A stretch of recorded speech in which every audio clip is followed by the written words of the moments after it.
আসসালামু আলাইকুম, মানসুদ্দা অ্যাকোয়ারিয়াম ফিশের পক্ষ থেকে আরেকটি নতুন ভিডিও নিয়ে আসলাম। আজকের ভিডিও খামার রিলেটেড কোনো ভিডিও না। আজকে আমাদের একটি পতিত পুকুর ছিল, ওই পুকুরটায় আজকে মেরামত করব। সেই কারণেই এই সাইডে পুকুরটার বাঁধ ছিল না, অনেক আগে বাঁধ দেওয়া ছিল। ওই বাঁধটা পানির চাপের কারণে ভেঙে গেছে। আগে থেকেই অল্প কিছু পরিমাণ নেট দেওয়া ছিল, ওই নেটগুলো ছিঁড়ে গিয়েছে এবং নষ্ট হয়ে গেছে। সেই কারণে পুরাতন নেট ছিল আমাদের বাসায়, সেই নেটটাই আবার লাগাই দিলাম ভালোভাবে, সুন্দরভাবে। এই নেটটা লাগানোর কারণ হচ্ছে, ভাবলাম এই পুকুরে যদি নেট দিয়ে কোনো রঙিন মাছ ছাড়া যায়, সেই কারণে আর কি নেট দিয়েছি।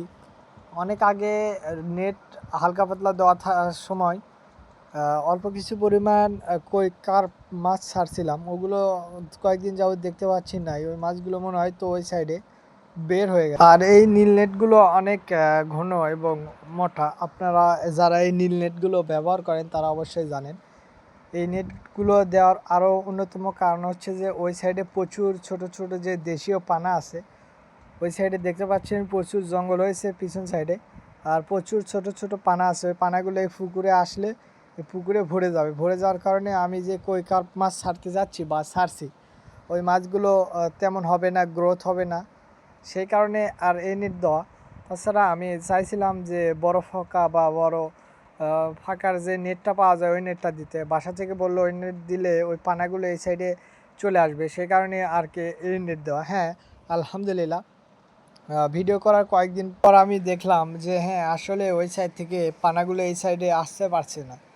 সেই কারণে দেখলাম এই নেটগুলো অনেক কার্যকরী। আগে কখনো আমি এইভাবে পুকুরে দিইনি, কিন্তু আমি এই নেটগুলো আমার ফার্মের উপরে সাইড দিয়ে ব্যবহার করছি। কখনো এইভাবে পুকুরের বা কোনো একটা পুষ্করিণীর সাইড দিয়ে দেওয়া হয়নি।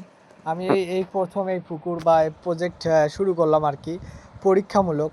অনেকে অনেক কিছু মনে করতে পারেন, ভাই আপনি এত বড় কিছু না। আমি বড় কিছু না, আমি ক্ষুদ্র একজন, ছোট একজন খামারি, একদম ক্ষুদ্র খামারি।